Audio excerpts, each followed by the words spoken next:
তুমি এমনভাবে আল্লাহর ইবাদত করবে যেন তুমি আল্লাহকে দেখতে পাচ্ছ, মানে আল্লাহ কনসিয়াসনেস। আপনি নামাজ পড়ছেন, মনে মনে চিন্তা করছেন আল্লাহ আমাকে দেখছেন। আপনি ব্যবসা করতে বসেছেন, মাপছেন, ওজন দিচ্ছেন, একটু কম বেশি দেওয়ার সুযোগ আছে, কাস্টমার দেখছেন আপনাকে, কিন্তু আপনি চিন্তা করছেন আল্লাহ আমাকে দেখছেন। আপনি কি বুঝতে পারছেন কি বুঝতে পারছি? আপনাকে একটা বিল পাস করতে দেওয়া হয়েছে, আপনার সুযোগ আছে এখানে দুর্নীতি করার, আপনাকে টেবিলের তল দিয়ে টাকাও দেওয়া হয়েছে, আপনি নেওয়ার আগে চিন্তা করছেন যে আল্লাহ আমাকে দেখছেন।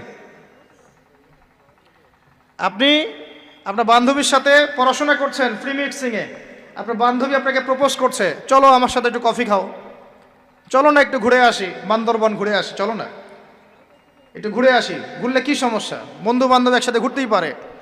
আর আমি তো তোমাকে ভালোবাসি, তোমাকে বিয়ে করবো, সমস্যা কোথায়? তাই না ভাই?